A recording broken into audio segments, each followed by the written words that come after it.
Oke, baik, sampai berjumpa dalam materi Taslog. Untuk minggu ini kita akan bahas tentang persentase. Jadi beberapa tujuan. Pertama pastinya kita ingin memastikan dalam program ini mahasiswa dapat memahami makna persentase.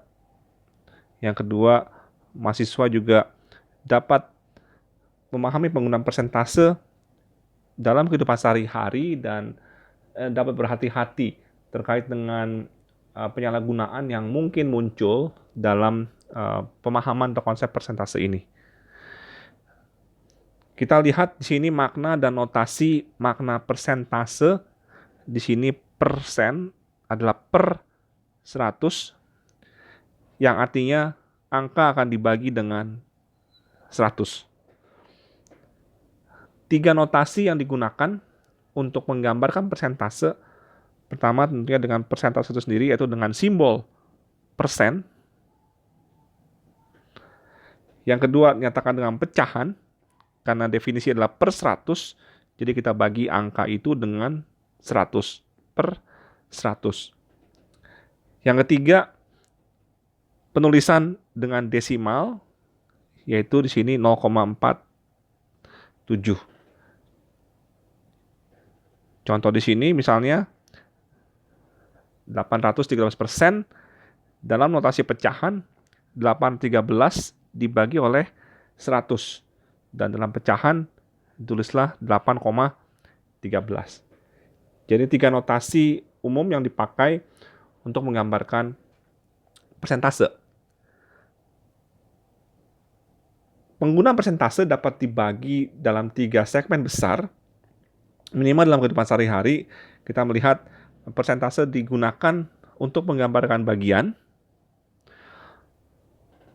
Sebuah bagian dari satu keutuhan yang lebih besar. Persentase juga digunakan untuk menggambarkan perubahan. Ketiga, ada persentase juga digunakan untuk menggambarkan perbandingan. 3 segmen besar kita pikirkan terkait dengan penggunaan persentase dalam kehidupan sehari-hari.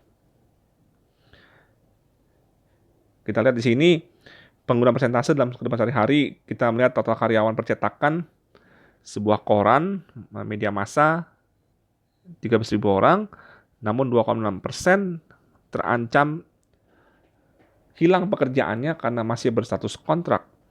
Di sini contoh penggunaan persentase yang menggambarkan bagian. Karena kalau kita lihat, kita memiliki 13.000 karyawan, ada sebuah keutuhan dari jumlah total karyawan yang ada di perusahaan tersebut.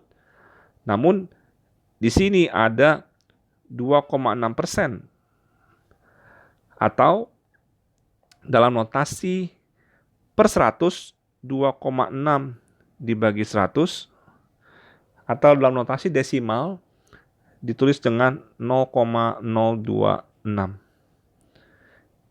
Ini adalah bagian dari karyawan kontrak yang berjumlah dikalikan dengan 13.000 untuk menghasilkan angka bagian tersebut atau jumlah karyawan kontrak dalam perusahaan atau percetakan koran tersebut. Contoh kedua, kita melihat misalnya sebuah perusahaan memiliki saham mengalami penurunan sebesar 40% menjadi $3.50.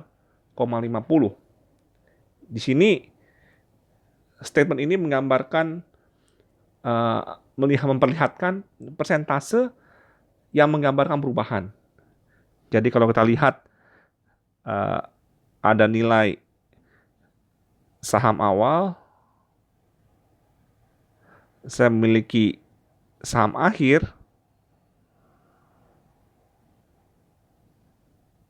di sini saham akhir adalah $3,5, dan ini yang mengalami perubahan sebesar 48%. Lagi-lagi kita dapat tulis 48 per 100 atau 0,48. Tergantung notasi mana yang kita gunakan untuk menuliskan persentase. Contoh berikut, daya baterai 4000 mAh lebih lama 125% dibandingkan baterai biasa. Namun harga 200% lebih mahal dibandingkan baterai biasa. Nah, di sini kita melihat persentase digunakan untuk menggambarkan perbandingan. Jadi ada baterai dengan kapasitas 4000 mAh dengan saya tulis baterai biasa. Jadi kapasitas baterai 4000 mAh lebih lama 125% terhadap baterai biasa. Kita bicara tentang kapasitas. Namun juga ada aspek harga di sini. Kalau baterai dengan kapasitas 4000 mAh dengan baterai biasa, ternyata harganya 200% lebih mahal dibandingkan baterai biasa. Jadi persentase digunakan untuk menggambarkan perbandingan. Jadi kita akan lihat beberapa contoh satu persatu dari 3 segmen ini dalam penggunaan persentase dalam kehidupan sehari-hari. Pertama kita lihat persentase sebagai bagian, sebagai alat untuk menggambarkan bagian. Di sini ada tautan, silakan diklik. Berita cukup baru terkait dengan pemilihan presiden di Amerika Serikat. Survei 1.205 responden oleh media CNN menunjukkan 66% penduduk Amerika tidak puas dengan kepemimpinan presiden sekarang. Berapa banyak orang yang tidak puas terhadap kepemimpinan Presiden Trump? Jadi sini kata kunci beberapa yang dapat kita ambil, kita memiliki 1.205 responden yang dapat harapannya dapat menggambarkan populasi penduduk Amerika ya. Jadi ini jumlah sampel 1.205 responden, ternyata 66% tidak puas dengan kepemimpinan presiden saat ini. Berapa orang yang tidak puas? Jadi di sini kita lihat 66% atau 66/100 dikali oleh 1.205 responden. Sehingga jika kita hitung sebentar, ini akan memperoleh hasil 66 dikali 1.205 dibagi 100, jadi sekitar 795 orang responden yang menyatakan tidak puas terhadap kepemimpinan sekarang saat ini. Namun bisa tidak saya balik, saya bertanya berapa orang yang puas? Karena yang tidak puas ada 66%, maka yang puas adalah keseluruhan 100% dikurang 66% atau 34%. Dan ini saya kalikan dengan 1.205 responden.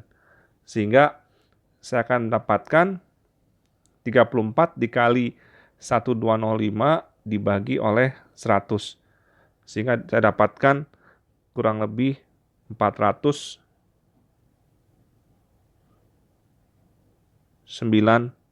orang responden yang puas.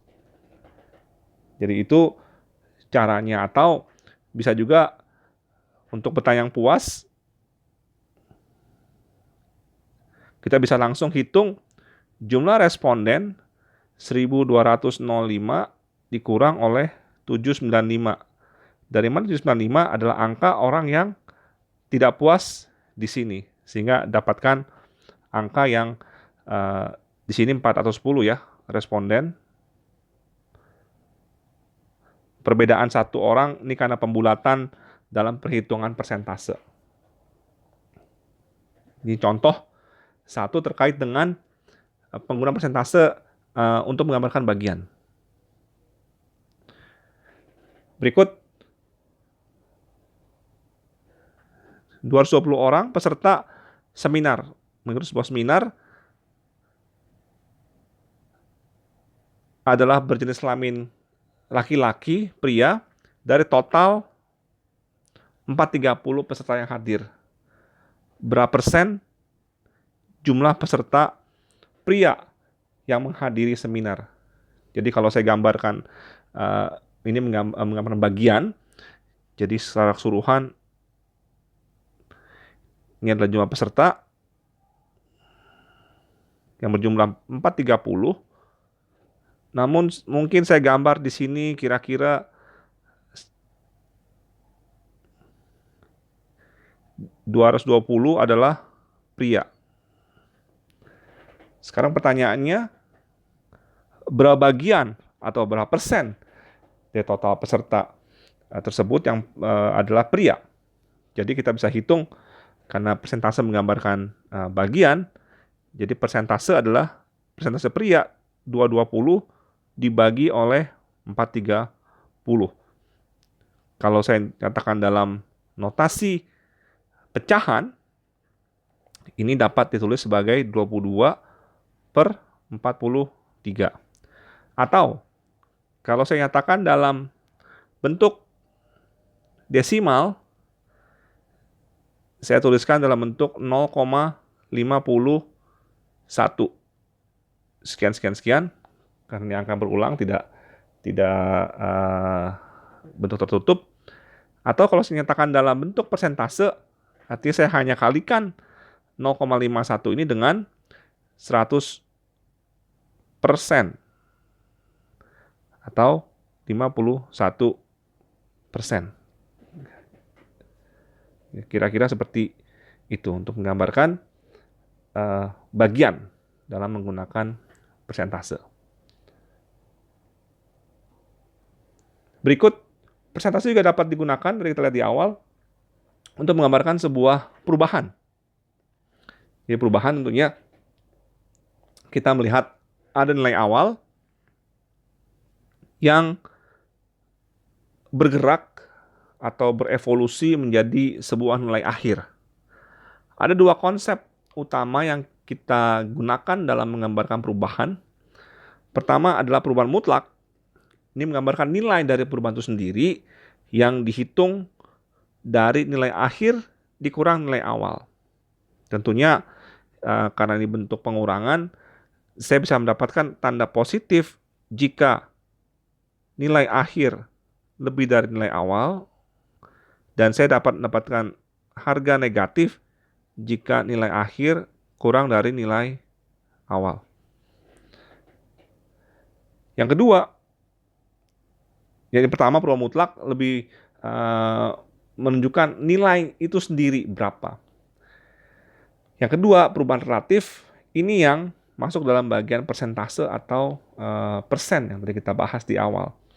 Ini adalah rasio dari perubahan mutlak, yaitu nilai akhir kurang nilai awal, lalu kita bagi dengan nilai awal itu sendiri. Jadi sama, ini dapat memiliki nilai positif atau nilai negatif tergantung dari berapa besar nilai akhir terhadap nilai awal. Dan ini dapat dinyatakan lagi-lagi dalam 3 bentuk, dalam bentuk desimal, dalam bentuk pecahan, dan pasti dalam bentuk persentase.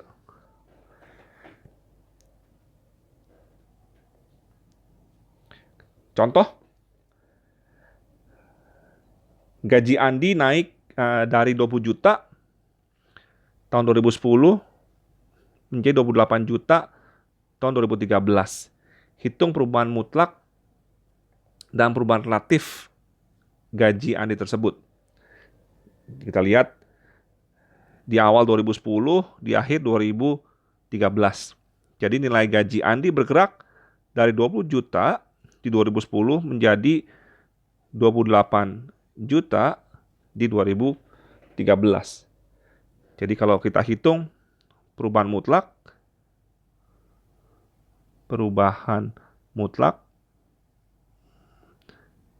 nilai akhir yaitu 28, nilai awal adalah 20. 28 juta dikurang 20 juta. Saya akan peroleh 8 juta. Ini adalah perubahan mutlak. Saya perlu menghitung perubahan relatif.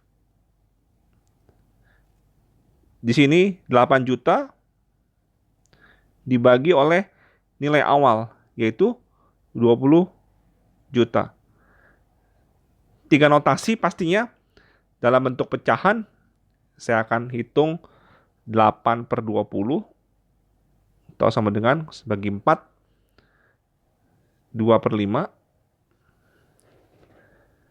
Dalam bentuk desimal, saya akan tulis 0,4.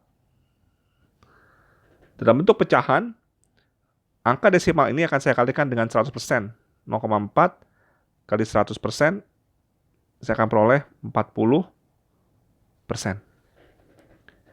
Jadi inilah perubahan mutlak, yaitu 8 juta. Perubahan mutlak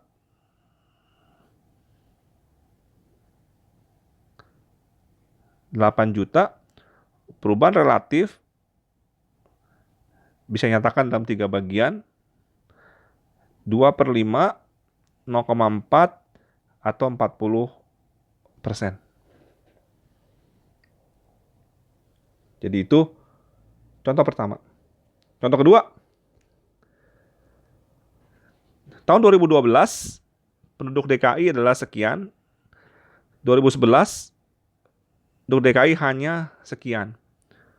Persen laju pertumbuhan penduduk. Ini lagi-lagi menggambar perubahan. Jadi kita tulis awal dan akhir. Awal tentunya di tahun 2011 saya memiliki 9.761.992 jiwa. Di akhir 2012 9.932.063 jiwa. Ini adalah awal, ini adalah akhir. Kalau saya mau menghitung laju pertumbuhan penduduk, saya menghitung perubahan relatif ya. Yang di sini adalah tidak lain tidak bukan laju pertumbuhan penduduk.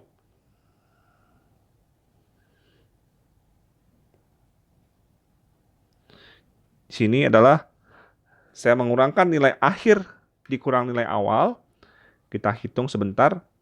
9.932.063 dikurang 971.992. Saya dapatkan 170.071 dibagi oleh nilai awal 9.761.992. Karena kita ingin menghitung persentase, langsung saya kalikan dengan 100%. Saya akan peroleh, hitung sebentar, dibagi 9.761.992. Saya akan peroleh 1,74%. Jadi ini laju pertumbuhan penduduk DKI Jakarta dari tahun 2011 ke tahun 2012. Berikut kita akan melihat penggunaan persentase untuk menggambarkan perbandingan.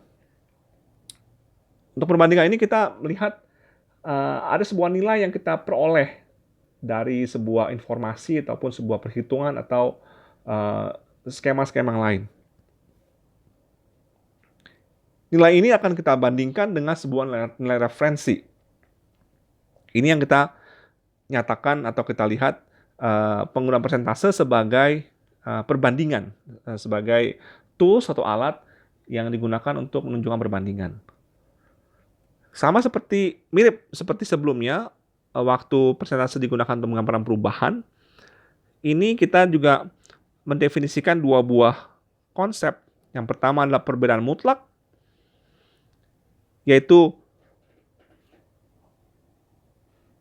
selisih dari nilai yang diperoleh terhadap nilai referensi, lagi-lagi ini dapat mendapatkan nilai positif atau nilai negatif tergantung mana yang lebih besar. Yang kedua adalah perbedaan relatif, yang tidak lain tidak bukan adalah perbedaan mutlak dibagi oleh nilai referensi. Di sini juga dapat memperoleh hasil positif negatif tergantung dari nilai yang diperoleh dan nilai referensi mana yang lebih besar, dan kita membagi itu dengan nilai referensi. Sama seperti sebelumnya, ini dapat dinyatakan sebagai pecahan atau sebagai desimal, dan tentunya dalam bentuk notasi persentase.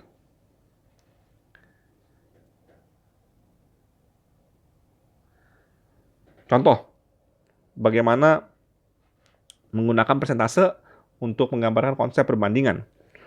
Pertama, contoh harga mobil, misalnya Honda Brio, per November 2020 dibanderol dengan harga 146 juta.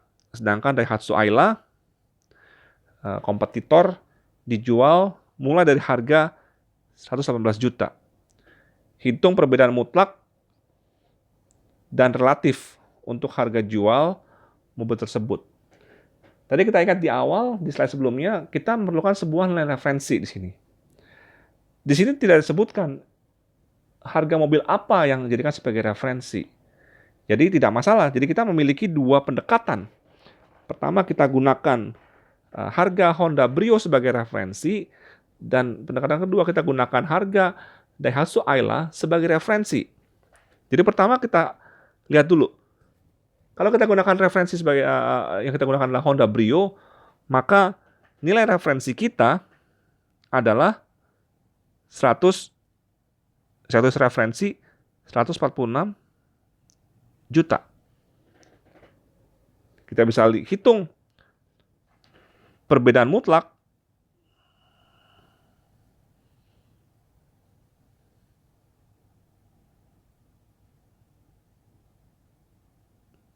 adalah nilai yang diperoleh, yaitu 118 juta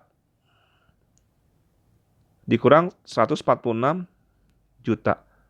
Sehingga kita peroleh, kita hitung sebentar,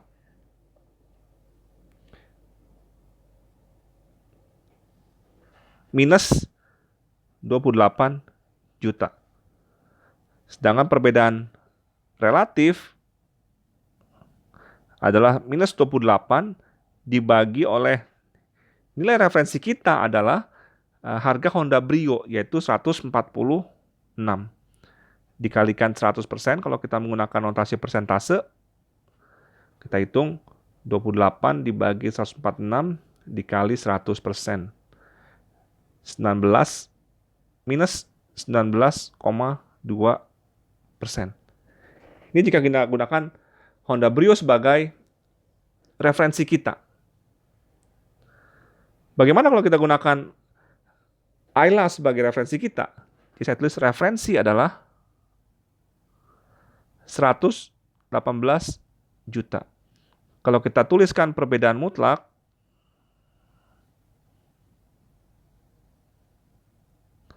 maka harga yang kita ingin bandingkan adalah harga Honda Brio 146 juta dikurang 118 juta. Sehingga kita peroleh positif 28 juta. Sedangkan perbedaan relatif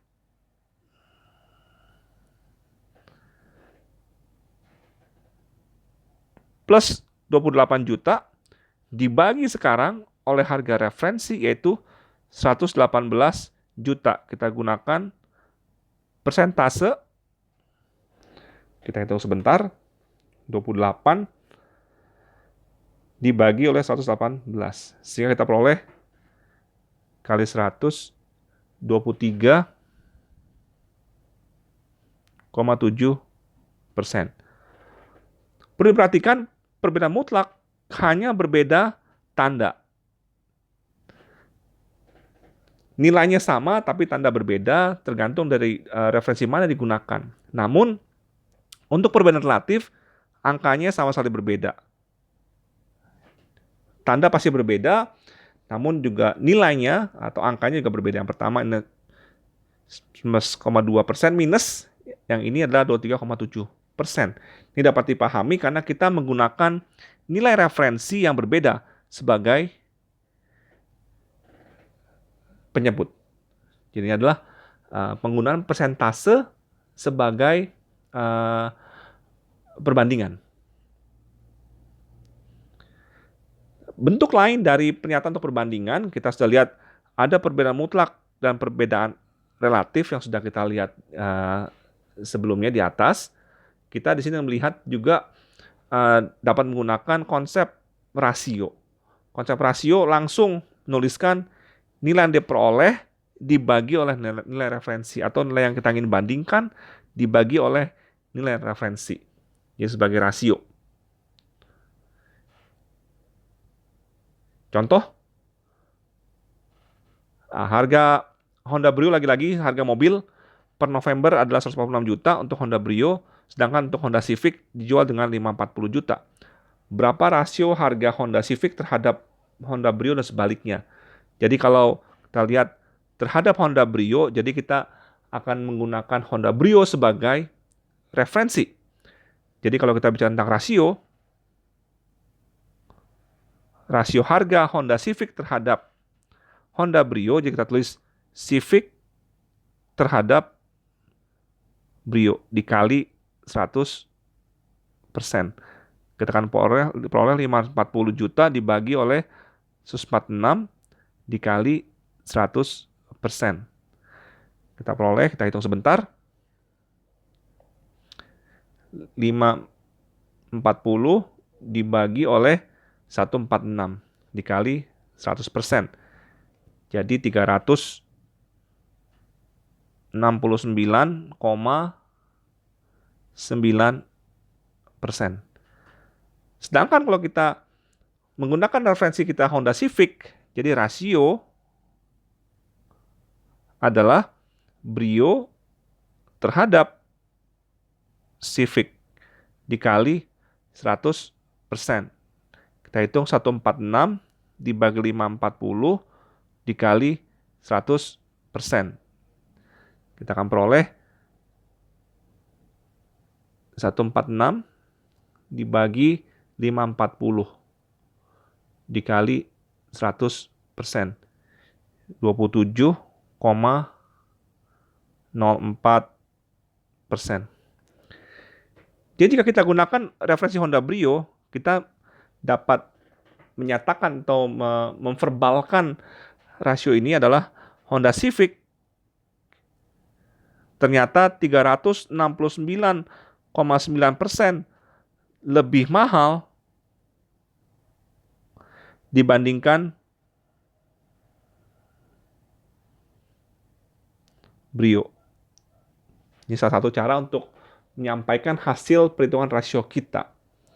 Sedangkan di sisi ini Honda Civic sebagai referensi, kita bisa nyatakan harga Honda Brio adalah sekitar 27,4%, 0,4% terhadap harga Honda Civic. Jadi itu contoh untuk rasio. Nah, tapi kita bisa juga melihat persentase dari persentase untuk menggambarkan perubahan. Jadi contoh di sini suku bunga bank misalnya kita asumsikan di bulan Januari 2020 6% kira-kira. Namun karena kondisi pandemi dan sebagainya, suku bunga di November 2020 turun menjadi 4%. Sama seperti sebelumnya, kita ingin melihat perubahan absolut dan perubahan relatif dari suku bunga ini. Kalau perbedaan absolut kita lihat, berarti ini adalah nilai akhir, ini adalah nilai awal. Jadi perubahan absolut menyatakan nilai akhir yaitu 4% dikurang 6%, yaitu 2%.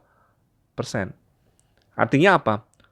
Perubahan absolut nilai suku bunga dari Januari ke November, dan minus, adalah sebesar minus 2%. Artinya suku bunga menurun dibandingkan di bulan Januari 2020. Itu adalah perubahan absolut kita. Namun perubahan relatif kita tuliskan minus 2% dibagi oleh nilai awal kita yaitu 6%. Jadi di sini perubahan relatif adalah minus 1/3 atau minus 0,33 atau minus 33%. Ya, tetap konsep perubahan absolut dan relatif dapat digunakan walaupun besaran awal yang kita lihat sudah dalam bentuk persentase seperti ini. Jadi pemahamannya adalah, kita ulangi sedikit, perubahan absolut nilai suku bunga dari Januari ke November adalah minus 2%. Artinya nilai suku bunga kita turun sebesar 2%. Namun perubahan relatif nilai suku bunga dari Januari ke November 2020 adalah minus 33%. Karena ini menggambarkan perubahan relatif. Ini bukan menggambarkan besar suku bunga itu sendiri, tapi menggambarkan perubahan nilai suku bunga itu dari Januari ke November. Contoh persentase dari persentase, tautan dari laman BPS, Biro Pusat Statistik, ada pertumbuhan ekonomi di triwulan 1 dan triwulan 2. Jadi pembagian PDB yaitu produk domestik bruto dapat dihitung per daerah atau pulau yang ada di Indonesia. Ternyata pada triwulan 1 2020, Pulau Jawa memberikan kontribusi sebesar 59,14% terhadap PDB Indonesia, sedangkan triwulan 2 kontribusi sebesar 58,55% terhadap PDB Indonesia. Berapa perubahan kontribusi Pulau Jawa terhadap PDB Indonesia? Di sini kita lihat ada nilai awal yaitu triwulan 1,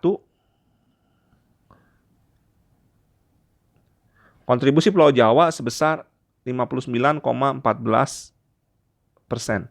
Sedangkan di akhir kita mengacu ke triwulan 2, kontribusi Pulau Jawa terhadap PDB sebesar 58,55%. Jadi kalau tanya berapa perubahan, kita hitung perubahan mutlak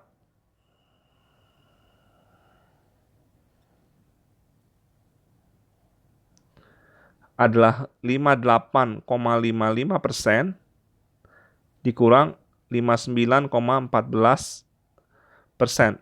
Kita memperoleh, kita hitung sebentar, 58,55 dikurang 59,14. Jadi perubahan kontribusi Pulau Jawa terhadap PDB Indonesia adalah minus 0,59%. Menurun. Perubahan relatif, kita akan gunakan angka ini, yaitu minus 0,59% dibagi oleh nilai awal kita adalah 59,14%. Jadi kita bisa hitung dibagi oleh 59,14%.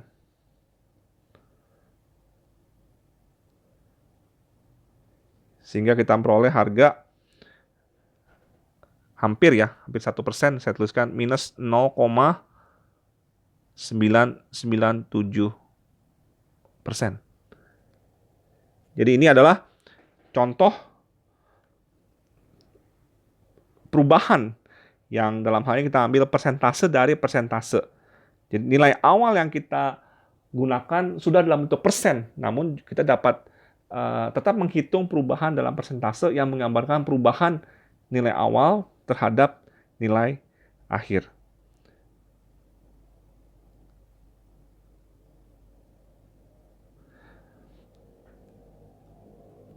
Ada beberapa contoh sebelum kita menutup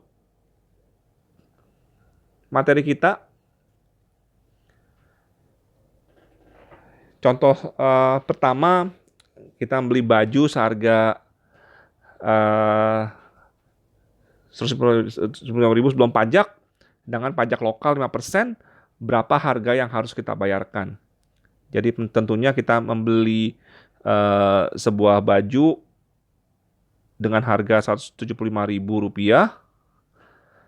namun harga ini harus dikenakan pajak sebesar 5%, atau 5/100. Dari apa?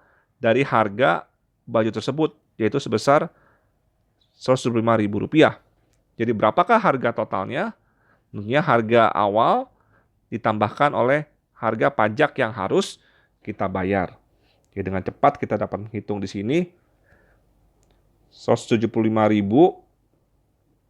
ditambah 5%, itu 0,05, dikali 175.000, sehingga kita dapatkan harga yang harus dibayar oleh kita adalah Rp183.750. Cukup jelas, rasanya sih ini cukup to the point ya. Contoh kedua, kita membeli jam tangan sebesar atau seharga Rp1.325.000, namun sudah termasuk pajak lokal dan 6%. Jadi ada harga jam tangan, saya tulis dalam bentuk kotak, namun harga jam tangan ini sudah ditambahkan oleh harga pajak lokal sebesar 6%, 6/100 ya, dikali harga jam tangan itu sendiri, sehingga memperoleh hasil Rp1.325.000. Jadi dalam bentuk bersama matematika, nilai jam tangan yang tidak saya ketahui ini saya akan beri nama X. Di sini adalah 1,06X sama dengan 1.325.000, sehingga saya dapatkan harga X adalah, kita hitung, 1.325.000 dibagi 1,06, dapatkan Rp1.250.000. Jadi ini harga jam tangan sebelum terkena nilai pajak.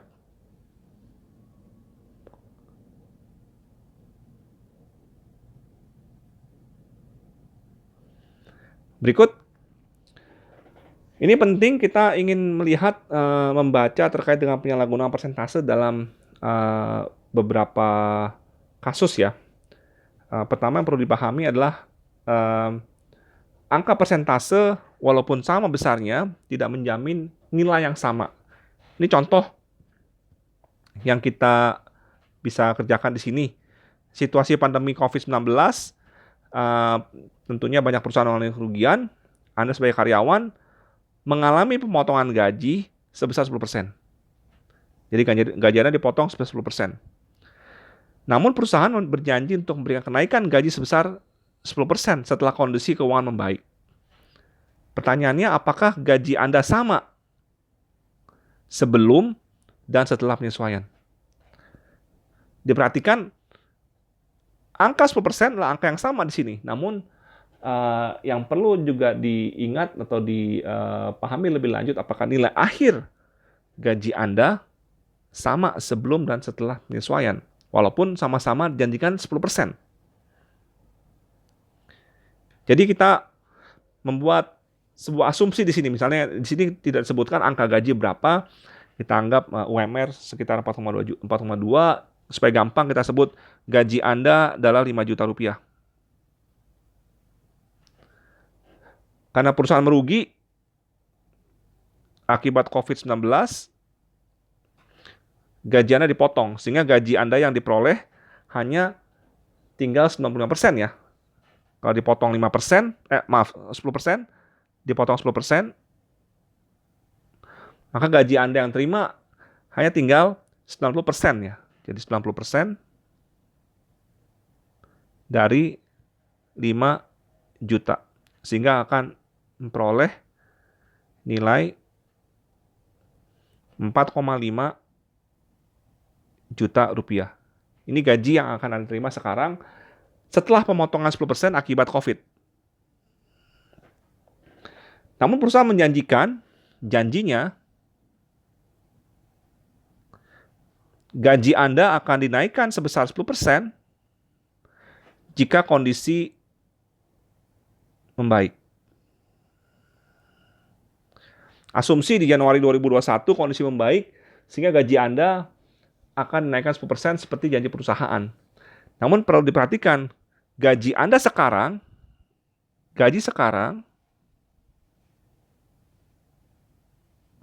adalah 4,5 juta rupiah. Jadi jika ada kenaikan 10% dari perusahaan, maka gaji yang akan terima adalah 4,5 juta ditambah kenaikan 10% yang dihitung dari 4,5 juta, yaitu 10/100 dikali 4,5 juta rupiah. Jadi berapa yang Anda peroleh? Kita akan hitung 4,5. Anda akan memperoleh 4,95 juta rupiah. Jadi ingat, di awal gaji Anda 5 juta, terpotong 10% karena COVID, kondisi membaik naik 10%, gaji yang terima sekarang 4,95 juta. Jadi di sini dapat dilihat gaji awal adalah 5 juta, di akhir Anda akan dapat 4,95 juta. Jadi gaji Anda setelah kondisi membaik masih kurang dari 5 juta rupiah. Nah, ini konsep yang perlu diperhatikan dalam penggunaan persentase ya. Pertanyaan berikutnya yang tentunya lebih satu langkah lebih jauh. Berapa kenaikannya? Berapa persen kenaikan?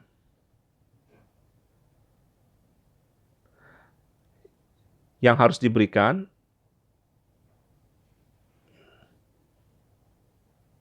supaya gaji akhir Anda adalah 5 juta. Ini terhitung dari gaji awal 4,5 juta rupiah.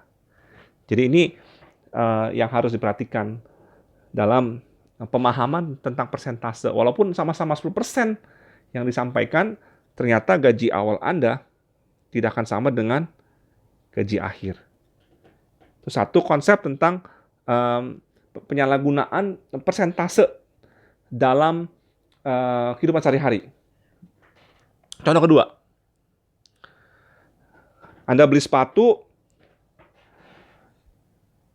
dipotong 20%, 20% off, lalu tambahan 30% diskon yang diberikan oleh toko. Petugas penjualan menyatakan sepatu didiskon sebesar 50% dari harga asli. Apakah pernyataan ini benar atau salah? Ini juga pemahaman yang sering keliru dalam penggunaan persentase dalam kehidupan sehari-hari. Perlu diperhatikan, persentase tidak semudah itu atau perlu hati-hati dalam kita lakukan operasi aritmatika. Jadi di sini diskon yang diberikan 20% dan 30%. Namun diperhatikan 30% ini adalah tambahan dari yang sudah dipotong sebelumnya. Jadi di sini yang diperhatikan adalah 20% tambah, saya berikan tanda kutip, 30% tidak akan sama dengan 50%. Untuk lebih mudah, kita hitung harga sepatu misalnya 1 juta supaya mudah.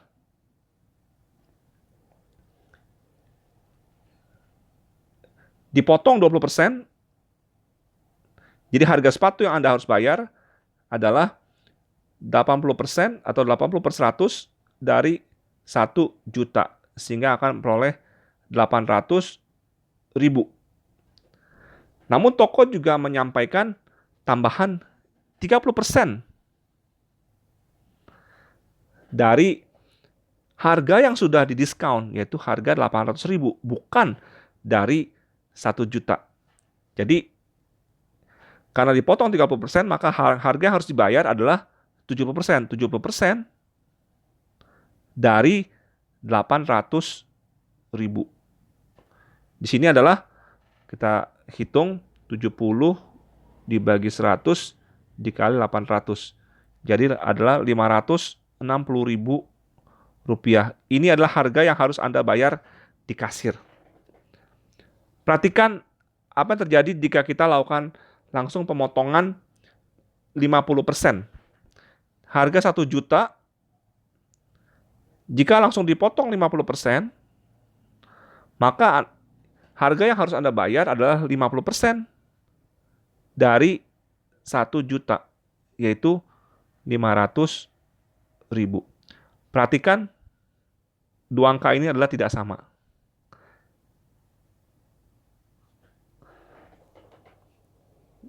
Ini contoh kedua terkait dengan penyalahgunaan persentase. Jadi tidak serta-merta diskon tambahan atau persentase dapat kita jumlahkan secara aritmatika, karena kita harus menghitung persentase terhadap nilai awal yang tentunya sudah berubah dari perhitungan kita.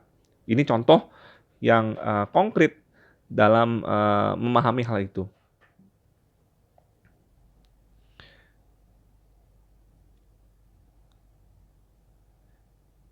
Contoh ketiga, rupanya ada terpotong di sini. Nanti dilihat di PPT yang sudah akan juga diupload di Kolabor. Di sini ditulis, saya akan tulis sedikit, ujian akhir. Jadi UAS mata kuliah Daslog.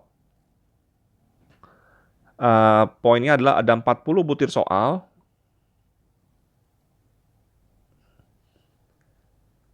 Dibagi dalam 2 bagian. Rasio jumlah soal 1:3. Setiap soal memiliki bobot nilai yang sama. Nah, Anda menjawab 80% pernyataan dengan benar dalam bagian 1 dan 90% benar dari pertanyaan di bagian 2. Berapa nilai ujian Anda? Ini contoh terkait dengan mengambil nilai rata-rata dari persentase. Jadi di sini banyak aspek yang akan kita coba lihat. Namun prinsipnya secara umum persentase tidak bisa dirata-ratakan. Jadi kalau kita ngelihat di sini, kita tentunya akan tergoda ya. Akan tergoda, kita punya 80% dan 90% benar.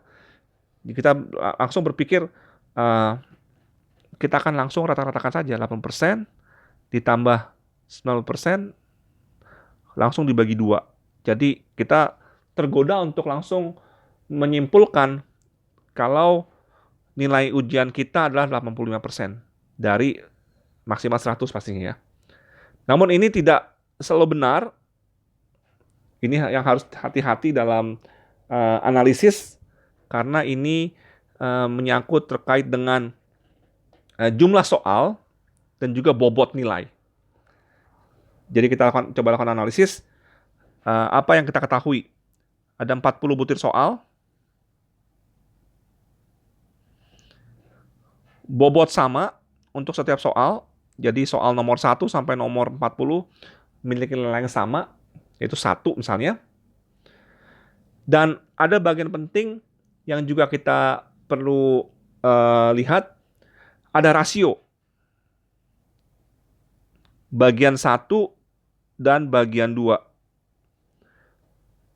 Atau rasio bagian 2 dan bagian 1. Jika kita kembali ke soal, tidak dijelaskan mana bagian yang mana yang lebih banyak soalnya. Di situ ada tertulis rasio soal dalam kedua bagian 1:3. Jadi tidak dijelaskan apakah bagian 1 lebih banyak dibanding bagian 2 atau sebaliknya. Jadi kita akan melihat dua kasus ini secara terpisah. Jika ini adalah 3:1, jika 3:1. Di sini artinya bagian 1 adalah 30 soal, bagian 2 adalah 10 soal. Di sini sebaliknya, bagian 1 adalah 10 soal, bagian 2 adalah 30 soal. Itu kasus yang perlu kita tinjau, kasus A dan kasus B. Oke. Sekarang kalau kita lihat kasus A,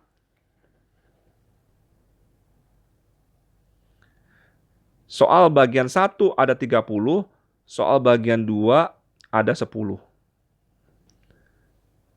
Soal bagian 1, kita tahu dari soal adalah kita menjawab 80% benar.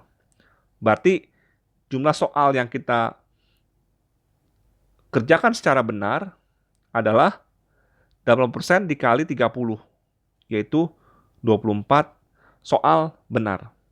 Sedangkan untuk bagian 2, kita tahu 90% benar.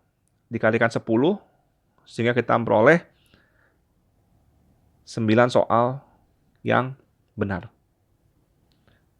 Jadi total di sini adalah